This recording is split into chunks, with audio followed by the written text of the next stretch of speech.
Just going from one fascinating topic to the next, and it is my privilege to moderate this next panel. I know a lot of you in the room at this point, but I'm Manisha Gelman, the founder and director of the Emerson Prison Initiative and a professor here at Emerson College. It's a great pleasure to introduce to you our next panel, this leadership roundtable. And though often people will snooze through the bios of the panelists, I want to actually encourage you to listen with both ears, because it is such a pleasure to have just a powerhouse team with us today. So I'm going to read their bios in turn and then pose a series of questions, and we'll have time at the microphone for a discussion after. I'll just ask my friends in the back to find a seat and settle in. Okay, so I'm gonna just read the bios in the order that folks are seated. So to my right is Lee Pelton, President and CEO of the Boston Foundation, one of the nation's leading philanthropic organizations with $1.7 billion in assets. He joined the foundation in June of 2021, and in less than a year announced Our New Pathway, the foundation's bold new strategic plan. Equity-centered and aspirational, the plan outlines the Boston Foundation's commitment to repairing the harms caused by the devastating effects of systemic and structural racial inequities, while building programs and partnerships that contribute to a more equitable and just Boston. In December of 2022, under Lee's leadership, the Boston Foundation launched a signature strategic initiative called the Greater Boston Partnership to close the racial wealth gap, to address racial inequities in real estate and housing practices that prevent people of color from accumulating wealth through homeownership. Before joining the Boston Foundation, Lee served as president of Emerson College from 2011 to 2021 and Willamette University president from 1998 to 2011. He began his professional academic career at Harvard University, where he earned a PhD in English literature with an academic focus on 19th century British prose and poetry, and taught English and American literature. He later served on the Harvard Board of Overseers and as vice chair of its executive committee. Following Harvard, he served as dean of the college at Colgate University and Dartmouth College. Known for his innovative thinking, civic and thought leadership, Lee recently ranked 13th on Boston Magazine's 2022 list of the 100 most influential Bostonians, and was named one of Boston's 50 most powerful leaders by the Boston Business Journal. In 2021, he was presented with the prestigious Living Legends Award by the Museum of African American History in recognition of his highly regarded work and his deep commitment to the community. He is a 2020 inductee into the Greater Boston Chamber of Commerce Academy of Distinguished Bostonians. Lee serves on the board of directors of the Greater Boston Chamber of Commerce and on the board of trustees of the public media pioneer, GBH, as well as the Barr Foundation. He's from Wichita, Kansas, and resides in Boston, and it is an honor to have you here on the panel. Lee, you have been instrumental in EPI's existence. To Lee's right is former State Senator Sonia Chang Diaz, and she is the first Latina and first Asian American elected to the Massachusetts State Senate, and the first woman of color to ever make the ballot for governor in state history. As a leading progressive thinker and advocate for racial and economic justice, she spent her career crafting and winning transformational policy across education, economic growth, criminal justice, immigration, and LGBTQ rights. And I said, don't snooze through the bios. These people are amazing. Senator Chang Diaz wrote, championed, and won landmark education funding reforms to provide $1.5 billion in new aid to K-12 districts across the state. She led the charge for criminal justice reform and repealing racist sentencing rules when Governor Baker and Beacon Hill insiders were ready to look the other way.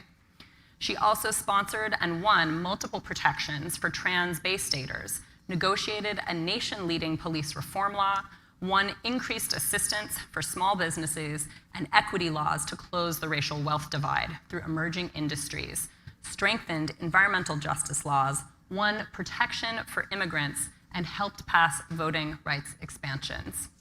Prior to elected office, Sonia served as a public school teacher in the Lynn and Boston school systems, where she learned firsthand the challenges facing public school teachers, students, and parents. And she lives in Jamaica Plain, just down the road from me.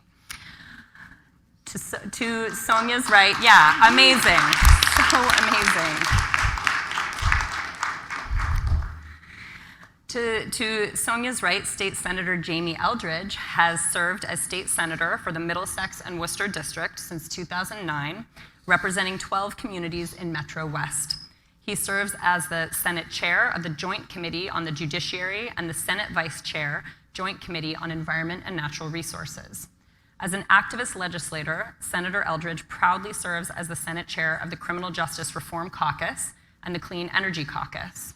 Senator Eldridge has focused his energies on Beacon Hill on increasing investments in public education and transportation, combating climate change, making healthcare a right, stimulating the economy, advocating for affordable housing, reforming the criminal justice system, advancing campaign and ethics reform, protecting the environment, supporting immigrants, making government more transparent, and updating our election and campaign finance laws. He grew up in Acton and now lives in Marlborough. And previously, Senator Eldridge served as the state representative for the 37th Middlesex District for 7 years. He's a graduate of Johns Hopkins University and Boston College Law School. And prior to his election as state representative, he worked as a public interest attorney with the Merrimack Valley Legal Services in Lowell, which is a nonprofit organization that provides free legal services to the poor and elderly. As a public interest lawyer, he's worked to help low-income residents with issues of housing, Social Security, disability, and unemployment. Thank you for being here, Senator Eldridge.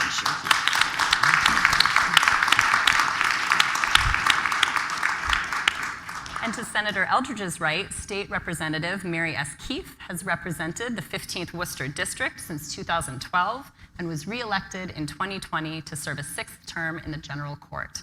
Prior to her tenure in the Massachusetts House of Representatives, Mary was the executive director of the Pleasant Street Neighborhood Network Center, or PSNNC, for 12 years. She's a founding member of the Progressive Democrats of Massachusetts. Representative Keefe currently serves as the vice chair for the Joint Committee on Consumer Protection and Professional Licensure, and is also a member of the Joint Committee on Agriculture, Joint Committee on State Administration and Regulatory Oversight, and Joint Committee on Tourism, Arts, and Cultural Development. She's the House co-chair for the legislature's Criminal Justice Reform Caucus, along with Senator Eldridge, where she works with fellow legislators, staff, and activists to advocate for increased protections and services for incarcerated individuals, reforms to the criminal legal system, and to institute policies that both address the systemic precursors to incarceration and mitigate recidivism.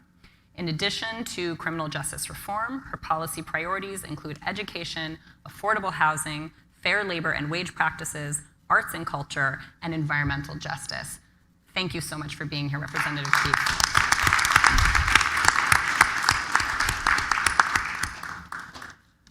So I don't want to talk that much because I don't know when any of you sleep. You're doing so many amazing things. And this is supposed to be a roundtable, as in you can talk freely. It doesn't have to be one presentation to the next. But I would just like to cede the first question, which is, what can and should institutions and individuals do to support educational access for incarcerated people? What is possible? What can we imagine could be done on this issue based on each of your areas of expertise? And maybe we can go this way, but feel free to chime in organically. Well, first of all, Manisha, I want to thank you and your colleagues for what you've done. It's really been incredible work over these many years, and I've been lucky to have a front row seat as you worked your magic. I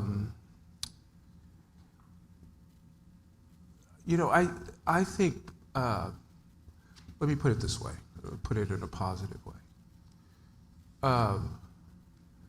We need to scale up these programs. Right now, our programs, wonderful, productive programs, but they're small. And of course, I think about New York State, where they have, I think, 1,400 folks in a college college and prison program that's connected through a network of 25 colleges and universities. And here we have 5, and I think all of which now provide degrees. But the number, which I'm not sure what that number is, but it's really very, very small. And so if I were in the driver's seat, what I would seek to do is to scale up the number of college and prison programs across Massachusetts and create a network that would allow students wherever they are to participate, in a dozen or a half a dozen or a dozen or so of college and prison programs, and also have it set up so that students can transfer from their credits from one course. And I think this is the way it was when BU started in the 90s, if I have that right. So and the reason I suggest that is because I think that a larger scale will provide greater influence. And I think what one needs right now is greater influence, a larger, bigger voice. So that would be my recommendation, to create a network. Go out and find some money and find a director for that network, an association of schools who would participate in this network. That's based on my engagement with DOC and Beacon Hill. I'll piggyback right on that and say, well, first I'll piggyback on it. Thanks, Manisha, for and EPI for convening us. I always love when I get to come back and yuck it up with my homies, Jamie and Mary. So thank you for the excuse.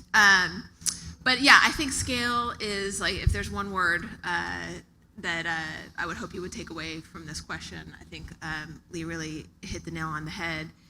And I'm reminded as I was listening to his answer of the saying, and I might mess it up. I want to attribute this to Barney Frank. I'm not sure if that's right. That government is the name that we give to the things we do together. And it's hard to achieve the kind of scale that we really need to achieve for a problem space like this, or an opportunity space like this, frankly, without the public sector being a robust participant. And I would love to see more institutions of higher education like Emerson, private as well as public, stepping up to the plate to really be, partners in terms of, the staffing and the sharing out of the model and the learning. But the public sector needs to be at the table as an active participant and a funder and a provider of space and logistics in order to achieve that kind of scale. Just to jump right to it, the people in this room have a lot of power and leverage to get folks in government, like I used to be, and these guys are, and they're already on the team, so you don't have to harass them, but to pay attention and to recognize that we have there are successful models out there that only are waiting to be taken up and to be juiced and grown to scale. And we are in a moment of opportunity right now. We just we've had a multi-decade debate as a state about what we believe in and how we're going to pay for it, and we've just had this major victory of passing the Fair Share Amendment here in Massachusetts this past fall. Shout out and thanks to everybody who helps to get that done. And that's a $1 billion plus source of new revenue for education and transportation infrastructure and investments in our state. And I would say certainly higher education within our carceral institutions falls within that umbrella. But we are at this sort of moment of okay, now we have this new revenue stream. Are we going to protect it, right? Or are we going to undercut or erode the value of that new revenue stream by making other changes to our tax code that would send money back to the 1% of income earners in our state? Or are we really going to use it all after having fought so hard to pass this reform to our tax code so that we can have resources to do things like scale EPI and similar programs?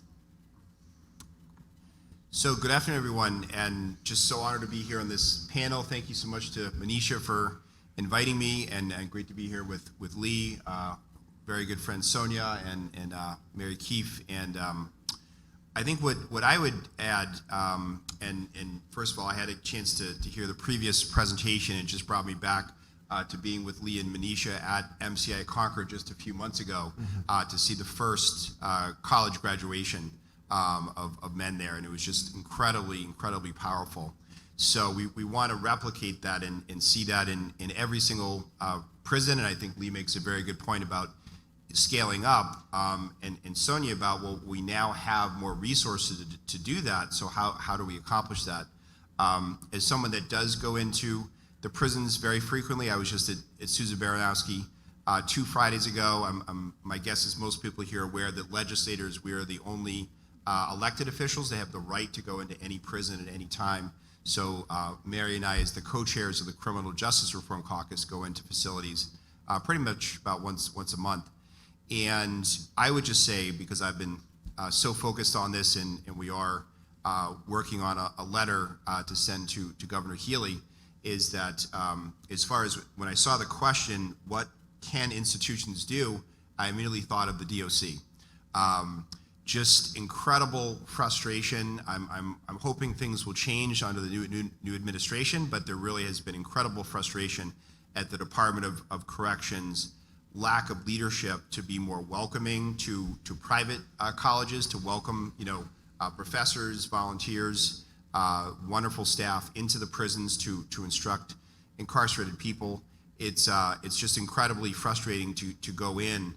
I was at MCI Norfolk a few months ago, meeting with the AAC, the African American Organizing Council of Black prisoners at MCI Norfolk, and just hearing about the lack of access to so many different programs that just seem like no-brainers, and as Lee sort of highlighted, that are really present in many other states like New York.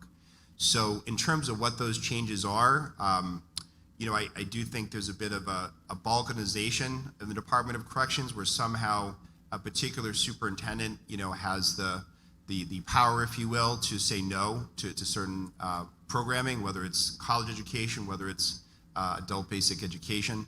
So really making it clear that we need to have a clear state policy that these programs should be welcomed at every single institution. Related to that, and this is something I've heard directly from incarcerated men and women, is that there's the moving down in security level to lower security facility. The real frustration is someone is in a college degree program, and suddenly they're classed out to a lower security facility, and therefore they're not able to finish their college degree. My opinion is DOC has the complete right, the complete sort of authority, if you will, to keep those individuals at the facility to finish their college degree program. That's much more important until we get to that point where college programs are offered every facility to make sure that someone is able to finish the degree that they've worked so hard towards. So, not to get too technical, but that's something that Mary and I in the Criminal Justice Reform Caucus, which is about 60 legislators to work on. And one of the things we just found out this past week, and this is a result of, as the Senate Chair of the Judiciary Committee, we held an oversight committee last December, where we invited the DOC and EOPS to come before us to talk about their statistics and concerns around institutional racism in the prisons, et cetera. And unfortunately, the DOC and EOPS, again, under a previous administration, but they refused to come before the committee. But what we did learn, because a lot of people watched those oversight hearings, is that there's actually someone in the Department of Elementary and Secondary Education, DESE, who actually is her sole job is to work on prison education. And as a caucus, I don't think we were even aware of that. So if there already is that sort of program and that kind of person, then we can begin having this conversation about funding. I'm so grateful to the Boston Foundation, so many other philanthropic organizations for their support, and for private institutions for their support, including obviously Emerson College leading the way. But are we at a point where now that we have more resources, getting government funding to expand college education, adult basic ed, getting a high school equivalency degree in every single institution? So I think that's something we're going to begin to talk about, because putting aside the revenue is still fairly robust for Massachusetts. We are at this inflection point that really was led by Sonia and Mary, called Justice Reinvestment, and it's a bill that Representative Keefe is still filing. And the idea is, as we close prisons, and we're finally closing prisons, right? Walpole's in the process of being closed, is you take that money not as quote unquote taxpayer savings or somehow, a budget cut or not spending as much on the DOC, but you actually put that money into programming, whether in communities disproportionately impacted by the war on drugs or mass incarceration, or into programming in the prisons to directly benefit those that are desperately want to receive a college degree. So I think we're at that point. I'm hoping that we can begin to have those debates. There's a very small line item, I think, right now in the budget for prisoner education. We'd like to expand that, but we'd really like to make these sort of institutional cultural changes with the new administration. I think we need to demand that and really encourage everyone to do that call out of the new administration to change the DOC's culture and its leadership. Thank you. So thank you everyone for being here. Thanks, Jamie. I don't have to explain anything now. I'm really glad to be here today, and let me just give you some background, because as Manisha said, my job prior to becoming a legislator was to be a community organizer, and I always like to give credit to that work because it really gave me the foundation and purpose for being a legislator, because I learned so much about people that weren't part of my world, but definitely were part of my community, had very different experiences, and that includes families that had incarcerated people, previously incarcerated people, people that just struggled in poverty, and where systems really had failed them. Last time I was here, I talked about the prison, the school to prison pipeline. It took me a long time to understand what that actually was, and that it was a reality, and it of course is. I'd like to just say we are looking to leadership at this point. Let me just back up a little bit. 2018, we were a really strong team with others pushing hard on reforms, criminal justice reforms, and we did some really great work. It would be easy to go, but the work doesn't end, and because our systems are flawed, we have to bird dog a lot of the changes that we expected to see, and we have to really work hard to make sure that implementation is happening. A good example is medical parole, and we know we have one of the largest elder populations in the country that are incarcerated. So these people, we'd like to see them going home to families, or at least out of being incarcerated at this point in their life.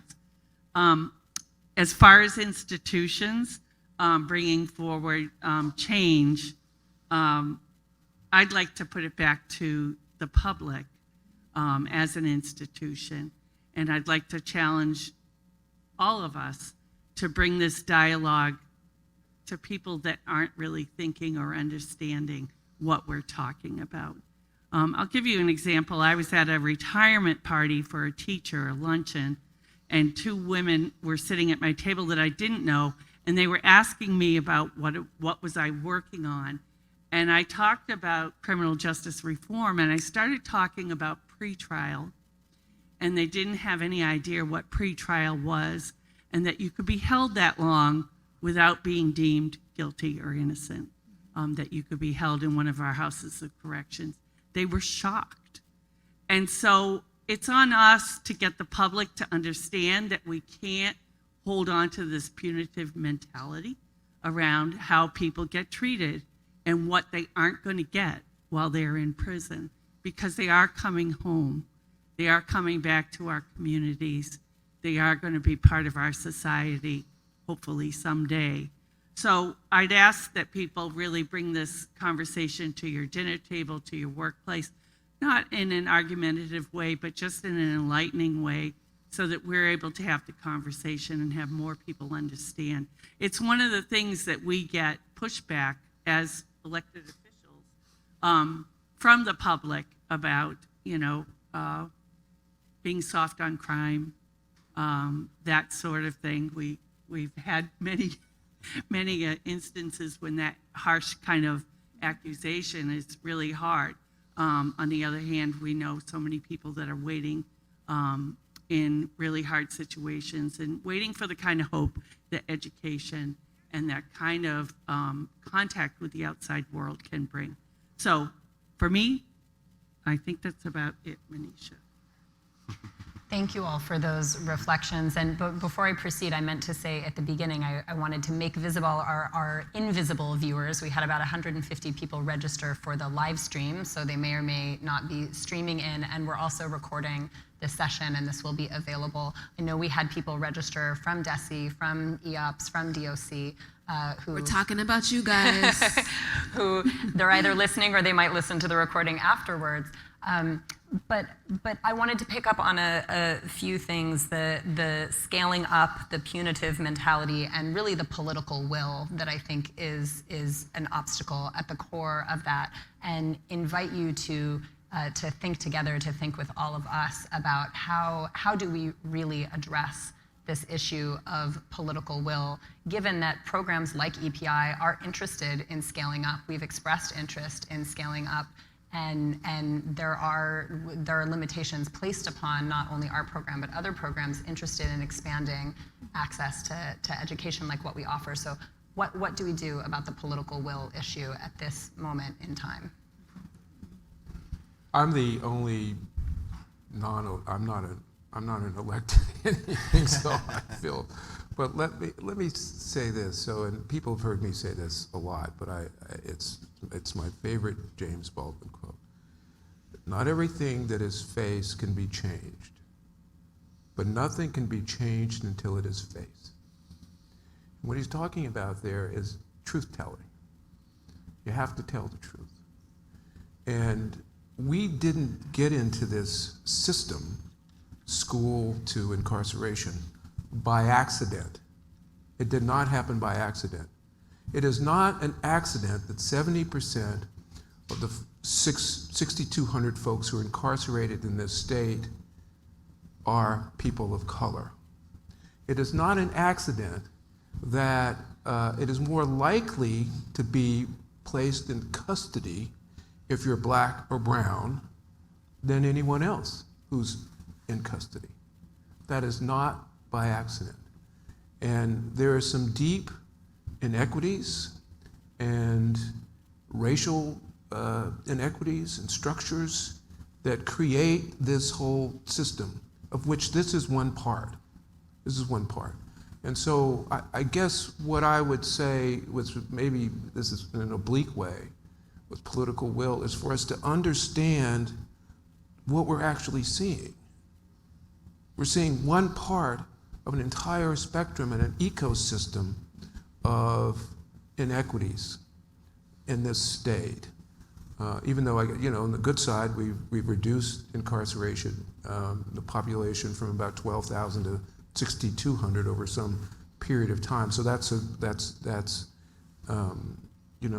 good thing. But yeah, it's part of a system here. And Keith Mahoney is here. He's our vice president and communications folks. So he's going to smile when I say this, because he's heard me say this before. And he also, and his team produced a wonderful paper called what was it called? Unlocking Potential. Yeah. So if so thank you, Keith, for being here. This is going to make him smile, then I'll shut up. An ecosystem, which we're talking about here, is delicate, it's intricate, it's intimate.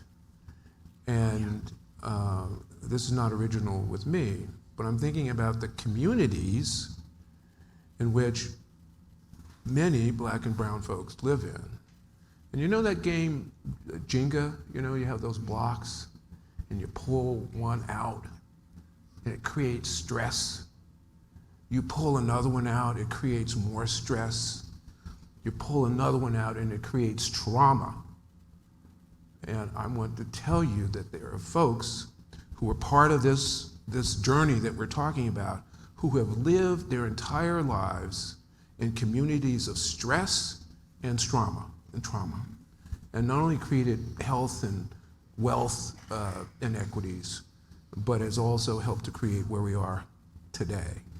And so that I hope that there's some opportunity for all the good work that you're doing here with this program, to be in conversation with others who are part of trying to solve the same problem. Because what you're really doing here, it's about social justice and equity. That's what it's about. And I would hope that there would be some opportunities to be in conversations or some sort of coalition among other groups, advocacy groups. And I think if you could do that, then you've got a larger and a more powerful advocacy group with respect to what it is you were really seeking to do, which is really repairing harms that have been done, creating justice, social justice, and equity. So, thank you. I'm just going to continue the tradition of Jamie. I jumped right in. I just want to. I was in stark agreement with Lee on the last question, and I'm going to lovingly push back a little bit on what he just said just now. In my experience, and I agree heartily with the ecosystem that you've described, and the fact that this is but a slice of it. But in my experience, my 14 years on Beacon Hill as a state senator, and then most recently as a gubernatorial candidate, understanding is not our limiting factor to the political will to change what's going on in our carceral system and with racial equity generally in our society. And I wish that were not the case. It pains me, I grieve it, that this is what I have found to be true. I think most of our colleagues in the legislature see the numbers. They might not, dwell in them as much as we do on this panel, but they know generally what Leah's just described. And the problem is not that people don't understand the vast and persistent racial inequities and the cycle of poverty and the cycle of trauma of which our carceral system is part. The limiting factors are that the people who are damaged by these systems are largely invisible in our society. And therefore, they are also dispensable in our political system. And let me say, look, I believe deeply in investing in politics. It was my life's work for the last couple decades. I encourage everyone I can to invest in it, to go into it as a career, should they feel called. It is worth our time and our fight. But look, there are parts of it that are cynicism inspiring, and I'm just gonna tell you the truth about that. When I was on the campaign trail for governor, I'm not sure anyone who wasn't already deeply steeped in the criminal justice reform, carceral reform advocacy space ever asked me on the campaign trail a question about, what was my platform with respect to carceral reform. That's a huge problem. And if one or two people did ask me on the campaign trail, they were in one-on-one conversations. These were not questions that were asked in large public forums. We have to change that. So I want to ask folks here to take it upon yourselves and walk in your power to ask those difficult questions. And look, you don't have to be a jerk about it. You don't need to be trolling candidates on Twitter, but in a dignified way, call people to their best selves and use your microphone time to ask questions about what are candidates that are coming to you for donations, for votes, going to do about changing the way that incarceration works in our system. And don't be satisfied with what has become cheap applause lines in our politics, in our progressive, blue state Massachusetts politics. I can't tell you how many times on the campaign trail I heard people say, and not just in my race, but in other races, heard people say things, sort of words, center racial justice, words, racial justice at every turn. But very little to any follow-up from people about what do you mean by that? What does that mean? It was just, yes, let's center racial equity, good. And we're on to the next question. We need the firm and loving follow-up questions about what does that mean. And I'm gonna be even more pointed and say, those who have the means, get out your checkbooks and write checks to organizations like Jobs Not Jails, to these fine candidates who are doing the work. I know that Emerson's not supposed to be political, but I can be political. Y'all need to make campaign contributions to Jamie Eldridge and Mary Keefe and keep sending them back to the State House, because they are taking the arrows, right? They sort of gave a knowing laugh, when Mary talked about the pushback and the rhetoric that they receive for being soft on crime, for being leaders of the Criminal Justice Reform Caucus. That's real. Those are fights that they, are hip deep in, and they're wading through every day, and they need the active allyship of other folks out there, the believers out there, to keep them strong and keep them reelected. And as I was listening to Mary rattle off the committees that she sits on, and I hope she won't be mad at me for saying this, because things like agriculture and tourism, arts, and cultural development are deeply important to her and to our state. But did you hear any committee assignments in that list about criminal justice? You didn't. And that's not an accident.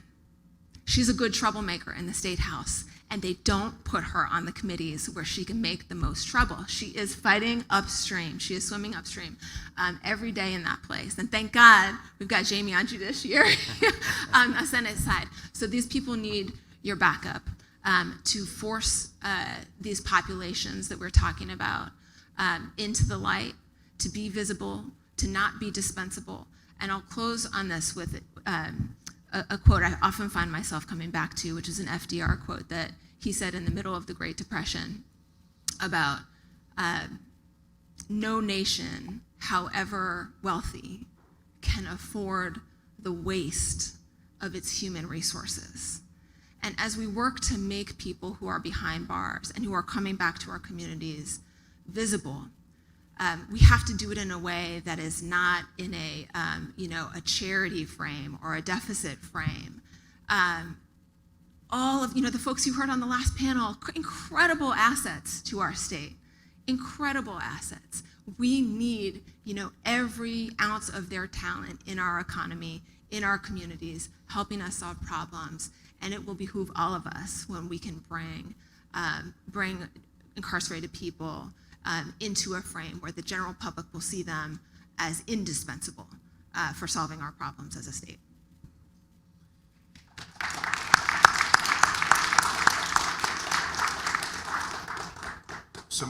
So Mary had talked about the 2018 criminal justice reform law, which the three of us worked very closely on as legislators, and I think it's important, and this speaks to a lot of what Sonia is talking about how to be engaged, is that before that reform, so before 2018, some of us formed the Criminal Justice Reform Caucus. We organized legislators, but we also had this incredibly powerful coalition of organizations, groups like MCAN here in Boston, Epica out of Worcester, whole host of organizations that really had a coalition that I think really pushed the legislature for much bolder change than we were originally going to do. And so I would say that what's changed since then is on a positive note, I've seen an incredible increase in the advocacy by incarcerated people and formerly incarcerated people, organizations like Families for Justice is Healing, Housing for Justice in Boston. But behind the walls, definitely seeing more organizing around restorative justice and the African American Coordinating Council at MCA Norfolk.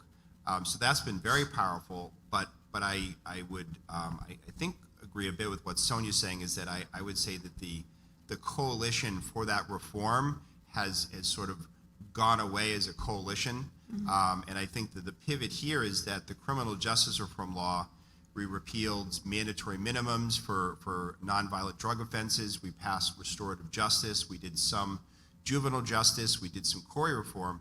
But there was very little around prison reform. One of the pieces that I co-authored, that was one of the few pieces in that law, was the solitary confinement reform. And to be blunt, a lot of it has not been followed by the DOC. The DOC has found ways to get around it. And so I think, the pivot, which I think Mary and I, in a way, have been doing with the Criminal Justice Reform Caucus, is talking about prison reform and getting organizations, getting coalitions. And I want to highlight a positive example. Not this is I think a positive example of a coalition.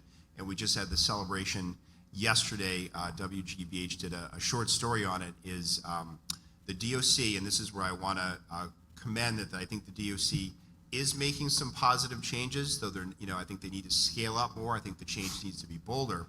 But they finally signed a memorandum of understanding with the Registry of Motor Vehicles that now every incarcerated person upon release gets a state ID, and the DOC pays for it. That's the good news. If you read the story, it took 10 years to get that agreement. But that was really not as organized perhaps as the 2018 reform, but that was a coalition in the sense of the Greater Boston Interfaith Organization really advocated for that. So they advocated with EOPS and DOC on that. And sort of on a personal note, who I think Mary knows a bit, is that a constituent of mine, a 96-year-old constituent from Acton named Dorothy Wurst, who from a sort of a church, from her church in Acton, she was the one that told me about the fact that the returning citizens were not getting IDs, and she herself advocated for this. And so she has a nonprofit that pays for IDs for homeless people living in shelters in Boston, and she realized that many of the homeless individuals had recently been released from prison. And just thinking about how little support at the time the DOC was providing, the state was providing for reentry. So again, this was a positive example yesterday of this sort of coalition that focused and created this measurable progress. Obviously now we need to sort of scale up, and I would say create the same coalition that led to the 2018 reform for broad-based prison reform, including universal access to college education in every state prison in Massachusetts.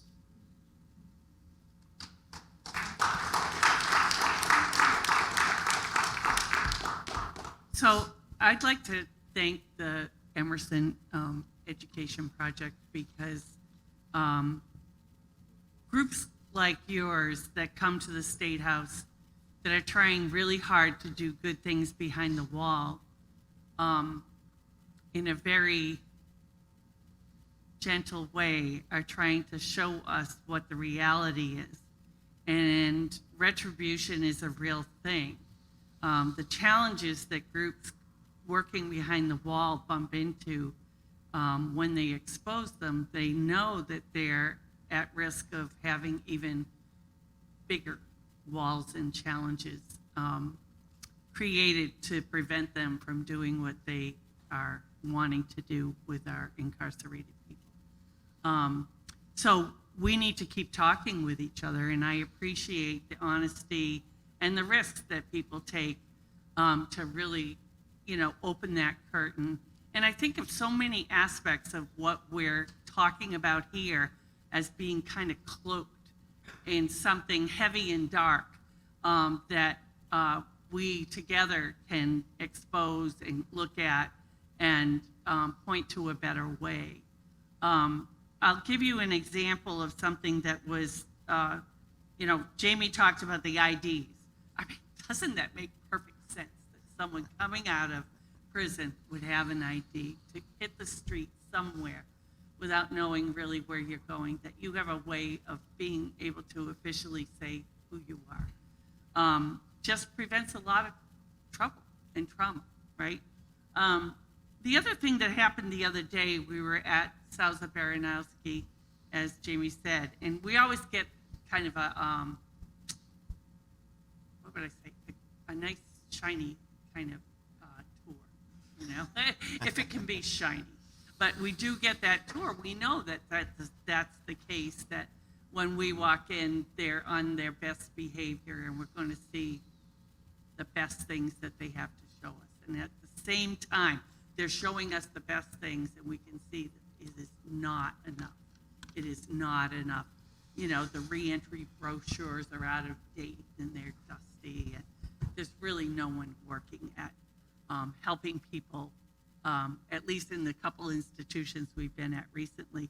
But someone from the DOC, in talking about education, mentioned that, more tablets coming to our prisoners as a real solution to education, that prisoners are going to be able to work in their cells and complete courses. And I was with somebody else, and I just had such a reaction, because no tablet can replace the power of two people exchanging ideas, right? That's what education is about. So technology, a great tool, but let's not make it the be and end all. We need people to people to really give the hope that folks are looking for and to make the difference. So help me with that. Can I add one thing, Manisha? I want to put a little bit more meat on the bone of the story that Jamie and Mary were referencing about the 2018 criminal justice reform law. I'm just actually curious, how many people here were involved in that advocacy? I see you, Caroline. I know you were there. You know, as Caroline will be able to attest, I think it's so important to recount these stories, because it's easy to feel despairing about our politics. And here I come, I just said, you know, they're invisible, they're dispensable, people in politics don't care enough, they know the problems, they're not doing anything about it. But the truth is, it takes work and it takes organizing and grit, but it does not take as much as you think to break through.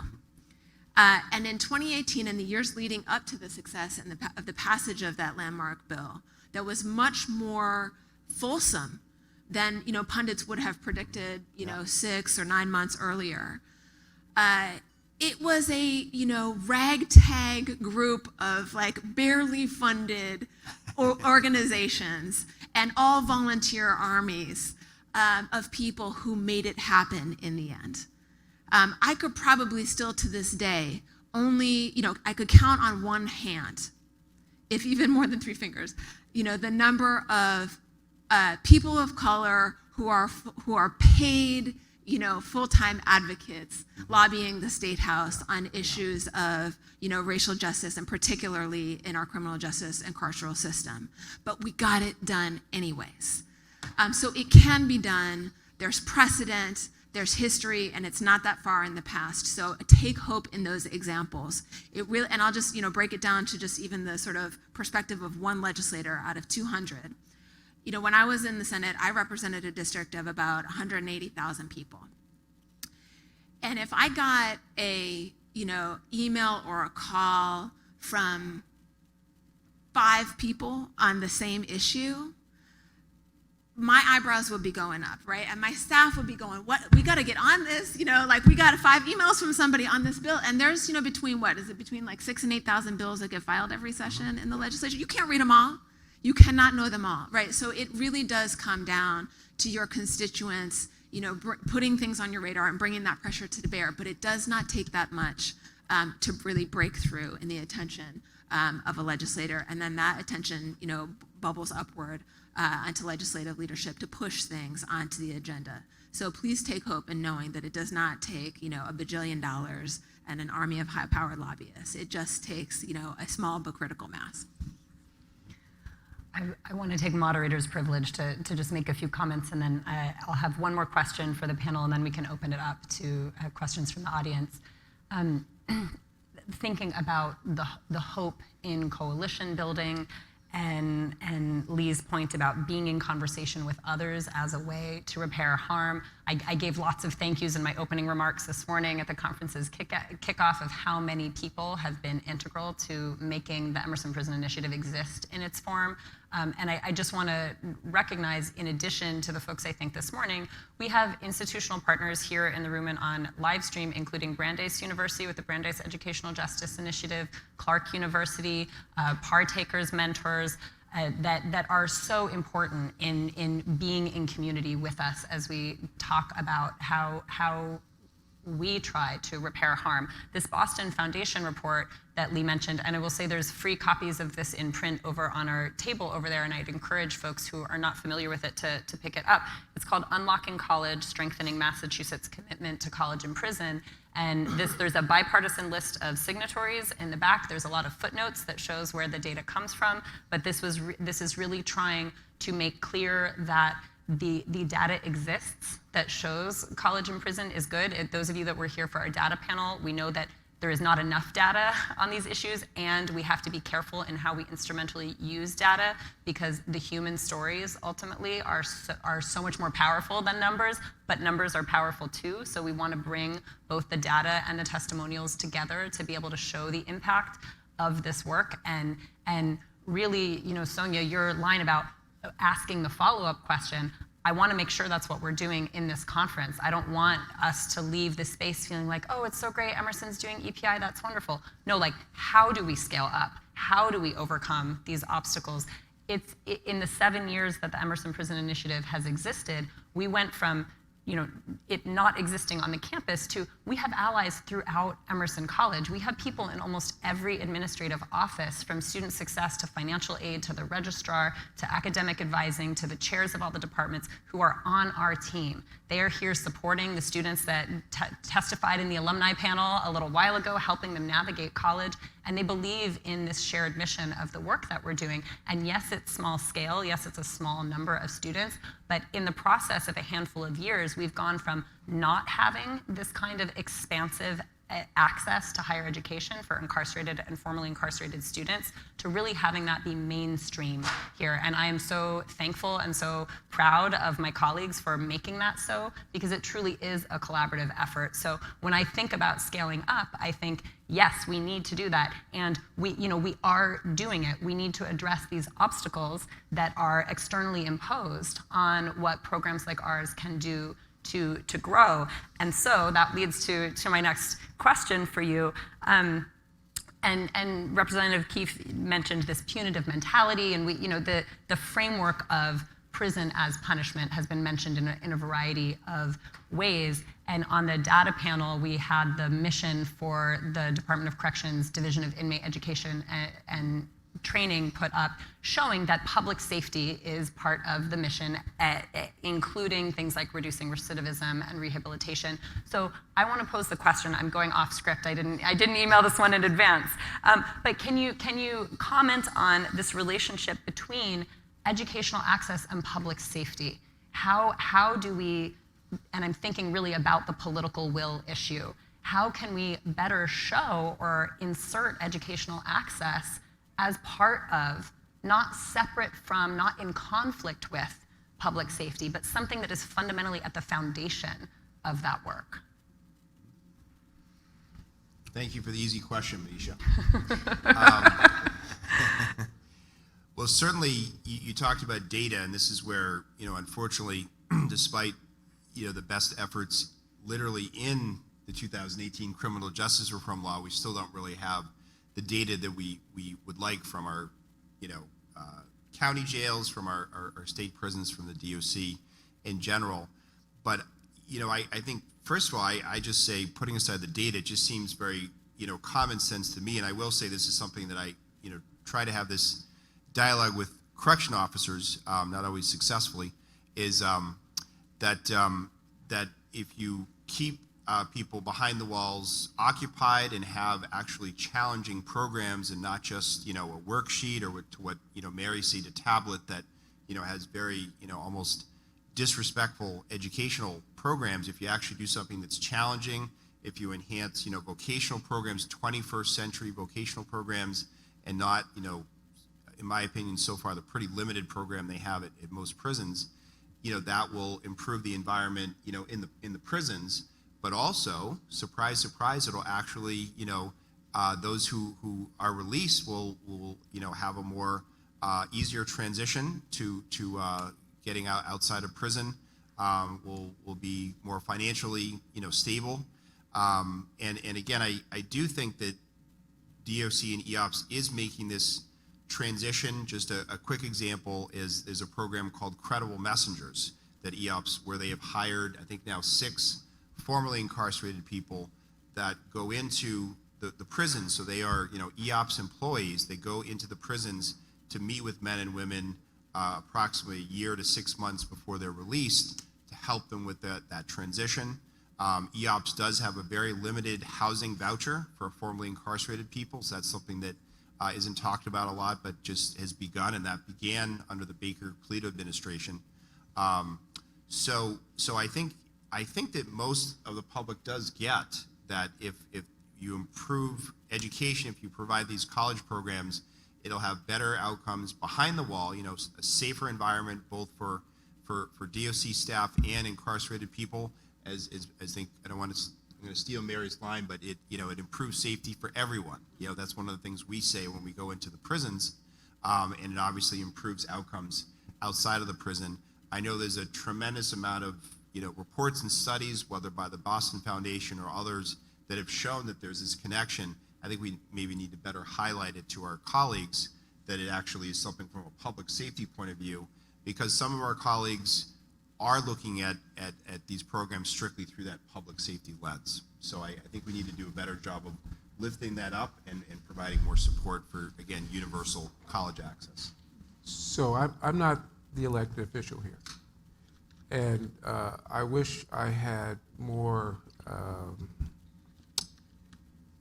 confidence in the notion that folks understand the value of education for folks in prison when they leave. I hope that's true, but I hope it's true, but I haven't seen it. I will say this, that part of the value, a deep part of the value of the education is not just what happens when folks are released, but it happens while folks are there. I remember 2 profound conversations that I've had. One with the first time that I visited Concord. And I remember the students, some of whom are here, said something very profound to me. Don't dumb down the curriculum. We want to be challenged and tested like all Emerson students. And we expect and want the same level of intellectual rigor that all Emerson students have, even though we understand that we don't have the resources that they have, which are considerable. And at the commencement that we attended last year, there's a young man who said, I think afterwards, or maybe part of his speech, is that the engagement with philosophy and politics and English and sociology, all of that changed the conversation within the prison in a very significant way. And so there is some value there.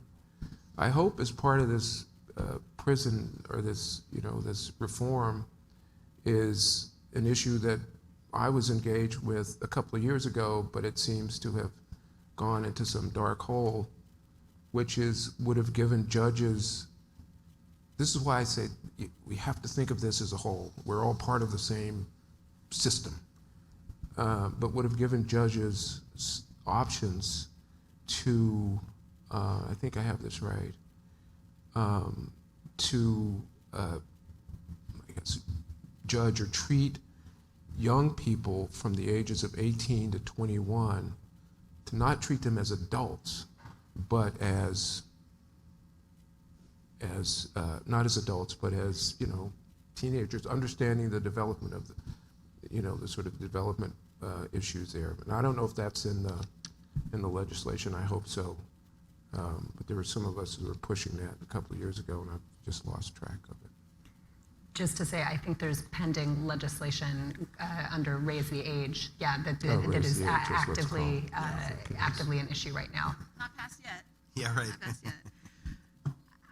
I think, I mean, look, my probably three biggest fights during my time in the legislature were around K-12 education funding equity, criminal justice reform, and police reform. And, you know, just by my lights, from my experience, I think it's not that folks in the legislature or on Beacon Hill more broadly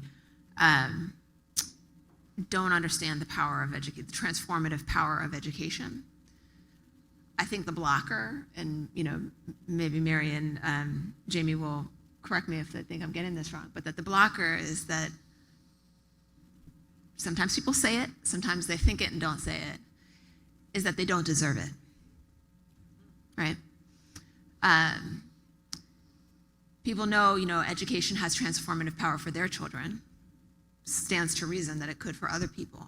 But those people did something bad, and they don't deserve it. And there's also this, you know, block that is not, it's easier to understand, right? When we have so many people in our state, outside the wall as well as inside the wall, who cannot access higher education. And we've got legislators looking at, you know, competing budget priorities and saying, how are we going to pay for college for people who are behind bars? But meanwhile, my hardworking constituents who are low income cannot get into college, cannot pay for college, and are, you know, if they are so lucky and blessed that they can pay for college, they are, or at least, you know, get a loan, they are carrying a lifetime of crushing debt for it, you know, or they're looking at our affordable housing crisis, you know, healthcare access, and it is a dizzying, you know, crushing sort of array of needs that are coming at us. And so it's relatively easy for legislators to say, you know what, you guys are at the back of the line. And so that is a psychology that we have to overcome. I will say here, in total earnestness, you know, this is one of the reasons why we all need to get behind debt-free public higher education access for everybody. So it isn't an us versus them, you know, or a them versus them. But one thing that I have seen break through some, you know, I was thinking about early on in my tenure when we got Corey reform accomplished in, I think it was 2009, 2010. Yep. And the thing that was pivotal that, you know, sort of broke through in people's psychology, my colleagues' psychology, I remember it was we were in economic free fall. You know, budget crisis, left, right, and center, and there was not enough money. You know, we were just, things were getting cut. And finally somebody, you know, sort of the light bulb went on for my colleagues. I remember the Senate caucus where I saw it happen, to say, look, if we pass Corey reform, we will have fewer people, you know, cycling back into prisons, and we can spend less on our prisons. It's a huge bill. And that was, you know, what got some people to come around on Corey reform. So finding, you know, and I don't know that there's going to be an exactly analogous play here with college access in prison because it's a longer return on investment. But more recently where I've seen this work is just last session when we finally got past the social equity loan fund for cannabis businesses. For social equity applicants for cannabis licenses. It's a huge, bear with me because I know it feels like a little bit distant of an issue. But the startup costs are immense to start a cannabis business, you know, north of $1 million, and you can't get a traditional bank loan because it's federally prohibited, so banks won't lend to you. So the only people who can start up businesses in this very lucrative new industry in Massachusetts are people who come with $1 million of liquidity already in their pockets. Well, guess who that is? Not Black and brown people who have been locked up for years under cannabis prohibition. And so making the argument to the state that we need to set up a public fund, you know, funded by cannabis tax dollars to reinvest those dollars, you know, into economic equity for people who have been harmed by prohibition for years.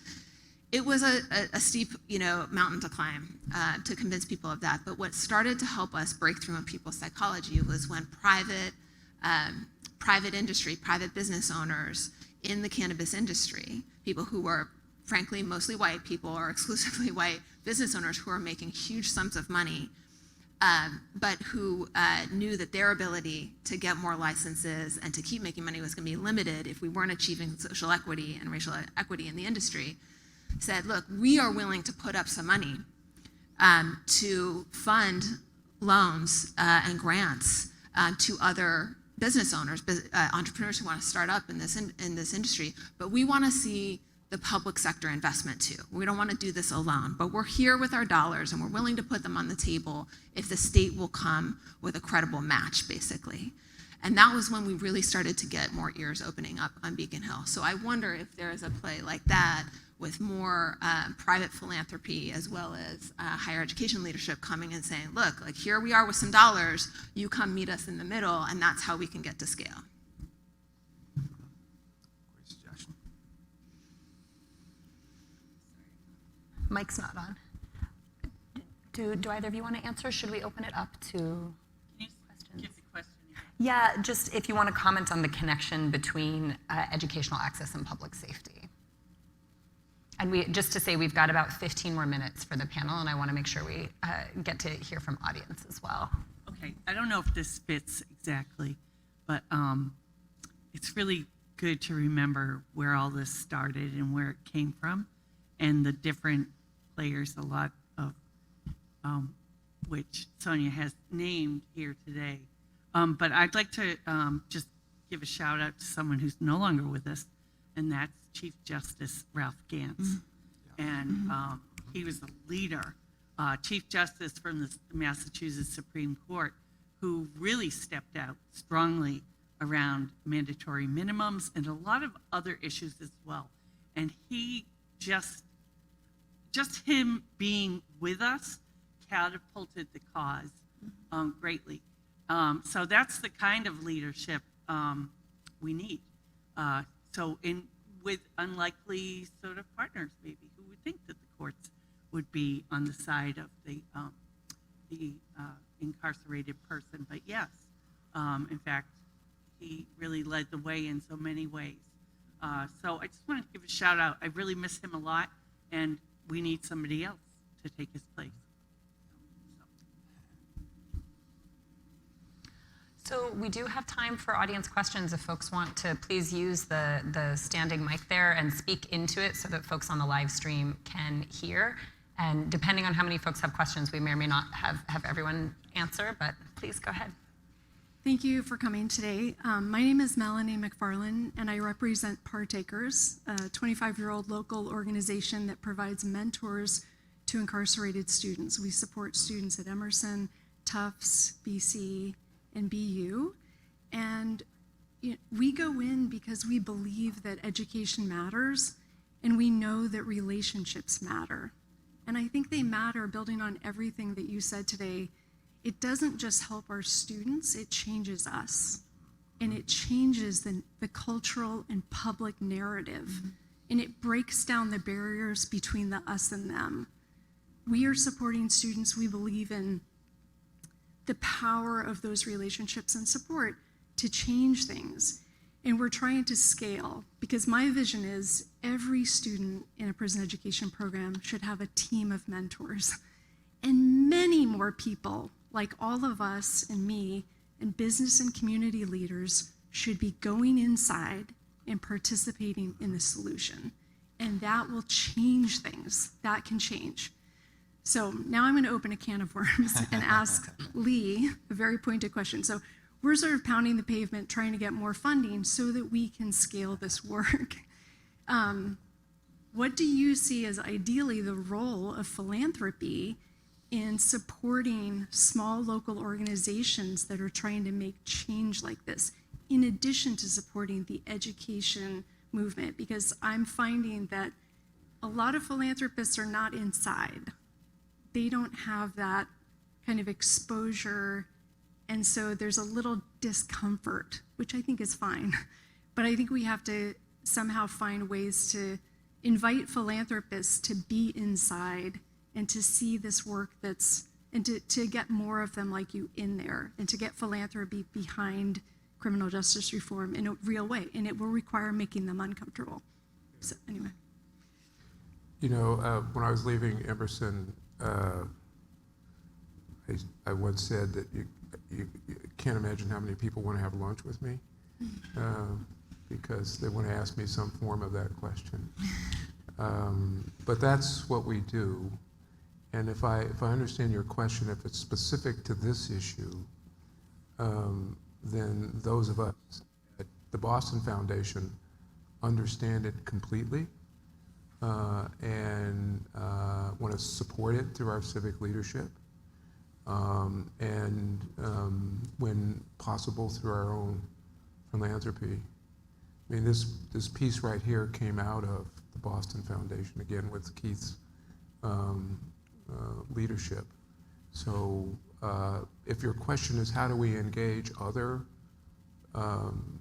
philanthropic organizations in the city, that's another kind of discussion. But I also think that we've lifted up this issue as being significant for us, and one where we wanted to give some attention. And if you're suggesting that perhaps we should, I'm looking at Keith here because this would be his job, would be to bring together other philanthropic entities to get them on board, or at least in the conversation. I think that's something that we would be happy to do.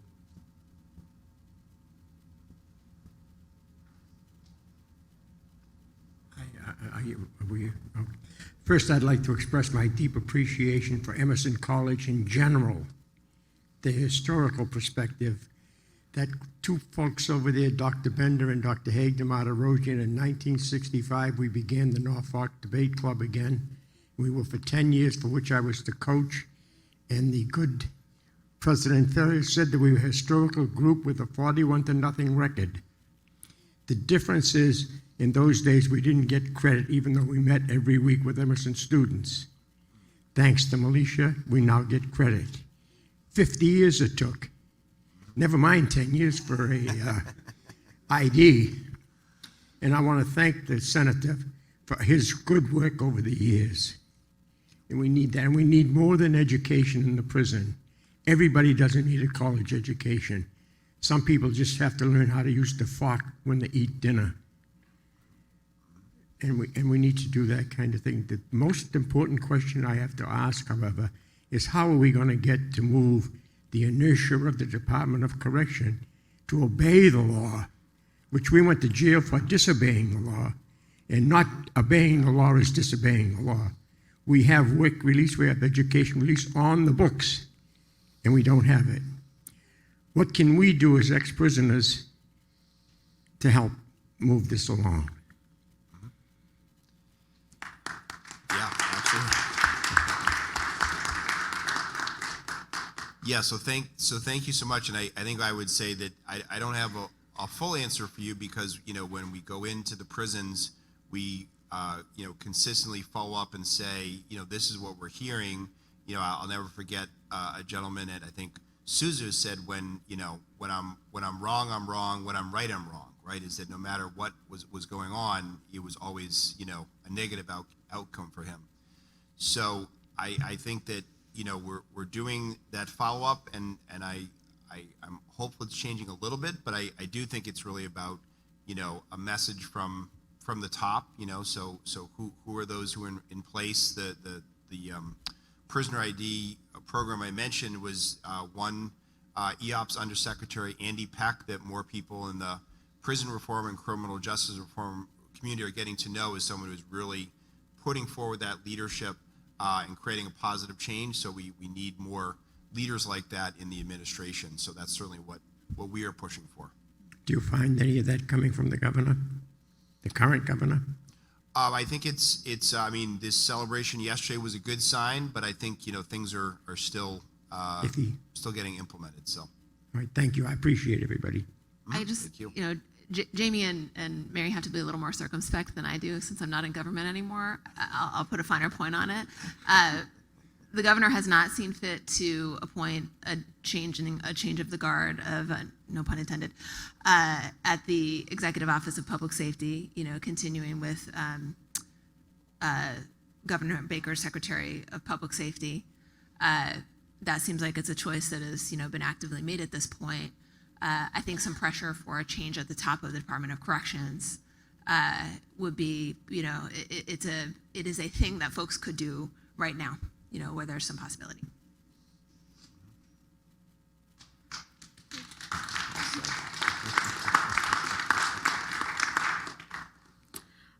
Yeah, I thought that there was a really great point that was made about like the government is the name, the government is the things that we do together.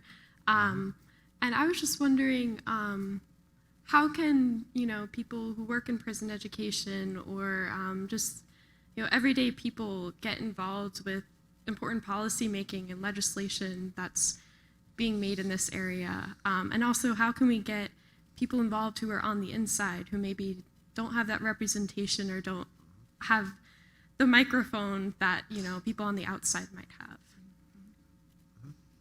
Wait, don't go away. What's your name? My name's Mary. Mary. Caroline, you still here? Caroline, talk with Mary. There you go. Talk with Caroline. She's going to get you plugged in with advocacy work. There you go. And so we'll take this as the last question because we're almost out of time. Okay, good afternoon. Thank you for coming here. Emerson College, please. My name's Robert Loader. I was in prison for 48 years. I just been released 11 months ago. 2 weeks, it'll be a year. Senator Eldridge, I was at the State House last Thursday where there's 2 bills being presented. Okay. I have a belief. I grew up in prison. I went in as a teenager and come out at 67 years old. I believe the more knowledge I have in any aspect of life leads me to better choices and decisions. I'm currently at the Brook House at Park Drive, and you mentioned the bill that it was passed, the law was passed that everyone would get an ID. Mm-hmm. I currently believe there's a couple of people just been released in the last couple of weeks that don't have an ID. So, but my question is Breaking my heart. Yep. education, like I said, I believe the more knowledge I have in any aspect leads me to better choices, and that's how I live today. But on the housing, that bill in particular, that knowledge, the bill is to get information and the DOC, the housing authorities to help guys put it in place that they have knowledge 6 months before they're released to file their housing so they don't coming out, going into shelters or living on the street. I'm currently waiting for a housing voucher, and the truth is, I was released. I have 48 years in prison. I have no idea housing, how to apply. I went to the Boston House and filed, thought that's all I had to do. 4 months later, I found out I have to apply in each city. I have to put my name in lotteries. It's just the information is not there. And even being in the Brook House, they don't have it. So I appreciate the work you guys are doing in the prison. And believe me, you guys tremendous. But there is so much to do, and there's so many roadblocks. So thank you, Emerson, because education, communication is the key for me. I learned it the hard way. So you should come see us about housing. We will help you navigate your way through the housing. Right now I'm in Justice for Housing. I applied there, and I'm waiting for Boston Housing to answer my application. Okay. So well, thank you, sir. Yeah, we could. Yeah, I don't know. Okay, Keith, I'll talk to you. Keith, maybe you could have a conversation with him afterwards. Okay, thank you. Thank you.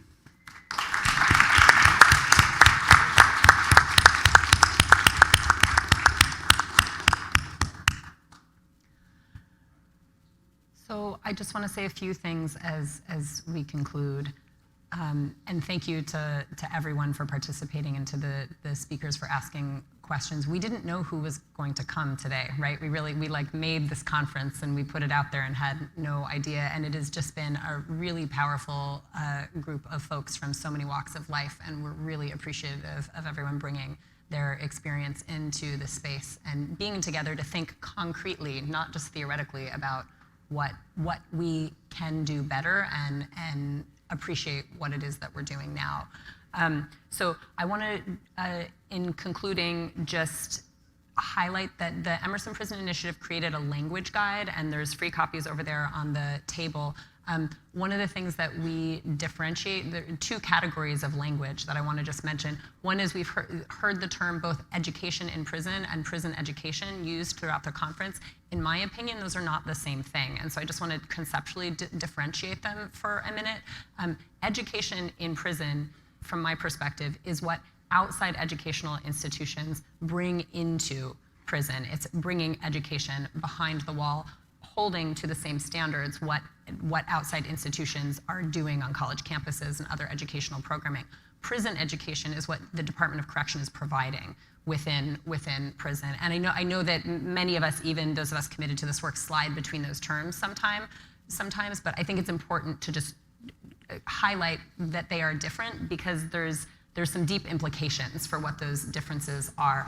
And the other thing that we talk a lot about in EPI is that people with lived experience in prison, people who are either in prison or have come out of prison, are going to use whatever terms they want to talk about themselves. And people, especially lawmakers, when you're talking about the legal categories, you're going to use different kinds of language to talk about people in prison or people released from prison. I would encourage us to think about using either person first or identity first language, those of us that do not have that lived experience in prison, and the language guide lays out what that means. So talking about people as people who are incarcerated or incarcerated people rather than prisoners or inmates or felons. And again, those of you that have that lived experience, you can label yourself however you want, but I think those of us without it need to really be attentive to the power that comes with labeling in that way. So the language guide is there to try to make that more visible. I also just want to say, at risk of sounding like an author doing self-promotion, the book sellers in the back there do have copies of the edited volume Education Behind the Wall that Lee Pelton wrote the foreword to. I edited it, and there's a number of chapters from Emerson College faculty and people connected to the work of EPI. It really lays out what the mission of our work is, and it has a number of different lessons for what this work can mean for traditional campuses, for people in a variety of positions. So take a look if that is of interest to you. Third, I just want to thank the panel, both in terms of coming here and your time today, but also your deep commitment to the vision of this work in so many levels. And I mean, this is an all-star, rock star group of people that believe in the follow-up question, Sonia, that they believe in pushing for that follow-up question, not just the applause line, but really what can we do, and are willing to be held accountable for how to do it better. So please join me in thanking them for that work.